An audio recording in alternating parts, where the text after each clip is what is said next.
మరి ఈరోజు ఎంతో లబ్ధి పొందుతున్నారు. మీకు అవి కనపడటం లేదా? మీకు ఈరోజు మేము చెప్తున్నాం.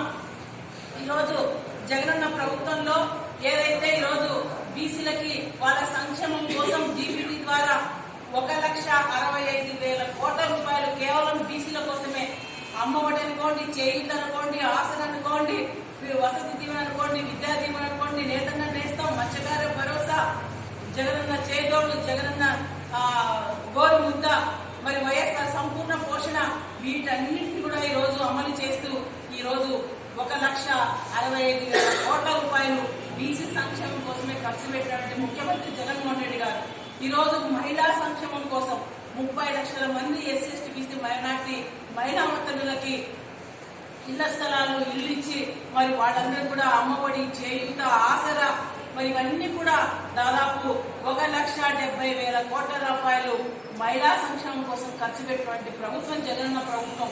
మరి ఇవన్నీ మీరు తెలుసుకోవాల్సిన అవసరం ఉంది.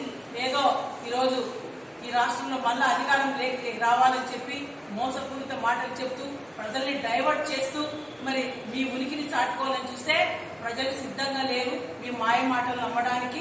మరి లోకేష్ కానీ, లోకేష్ తండ్రి చంద్రబాబు నాయుడికి, మీ చంద్రబాబు నాయుడు దత్తపుత్రుడు పవన్ కళ్యాణ్కి ఈ రాష్ట్రంలో ఖచ్చితంగా మీకు రాజకీయంగా ఎలాంటి పుట్టగతులు లేవు. రాష్ట్ర ప్రజలకి మీ మీద నమ్మకం లేదు.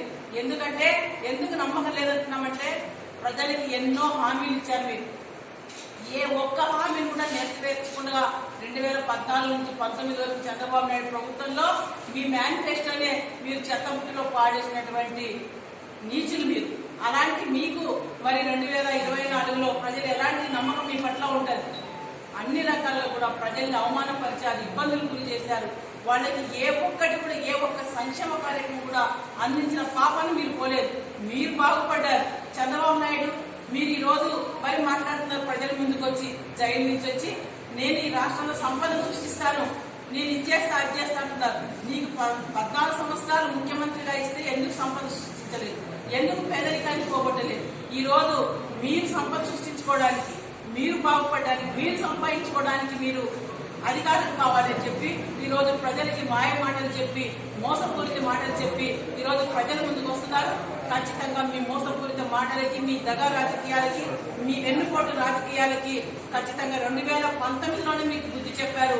2024లో ఖచ్చితంగా పేదల పక్షాన ఉండి పేదరికం లేని సమాజం కోసం, పేదల కోసం మేము పోరాడుతున్నటువంటి జగన్ మహిళలు, యువకులు, మేధావులు, ఉద్యోగస్తులు అందరూ కూడా జగనన్న ప్రభుత్వమే కావాలి.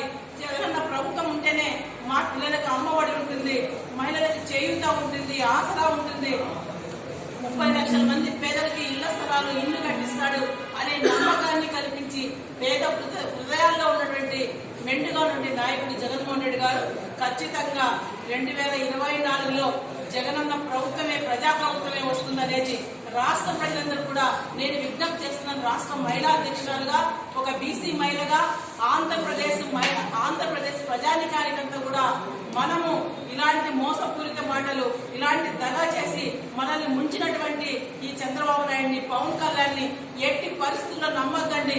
దయచేసి ఈ ఏపీఎన్ని, మరి ఈ ఆంధ్రజ్యోతిని, ఈనాడు టీవీని చూడొద్దండి కూడా మన ఆంధ్రప్రదేశ్ కూడా.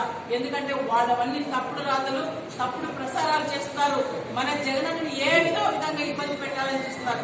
కాబట్టి మన ప్రజలందరూ కూడా మన జగనన్నని కాపాడుకోవాలి. మన జగనన్న వైపే సైనికులుగా ఈ ప్రజలందరూ నిలబడితేనే రేపు ఆంధ్రప్రదేశ్ లో మన జగనన్న కళలు కన్నా గ్రామ స్వరాజ్యం కానీ, మరి విద్యా విధానంలో కానీ, వైద్య విధానంలో కానీ, వ్యవసాయంలో కానీ ఎన్నో విప్లవాత్మక మార్పులు తీసుకొచ్చి దేశానికే రోల్ మోడల్ గా నిలబడినటువంటి జగనన్న పరిపాలనంతా కూడా మళ్ళీ నడవాలి. ఈ దేశానికి మళ్ళీ ఆదర్శంగా ఆంధ్రప్రదేశ్ ముందుకెళ్లాలంటే ఈరోజు ఆంధ్రప్రదేశ్ మరి ఈరోజు పెట్టుబడిలో కూడా మన ఆంధ్రప్రదేశ్ దేశంలోనే ముందు వరుసలో ఉన్నది. మరి ఈరోజు జగనన్న ప్రభుత్వంలో లోకేష్ మాట్లాడుతున్నాడు, అసలు జగనన్న ప్రభుత్వంలో యువత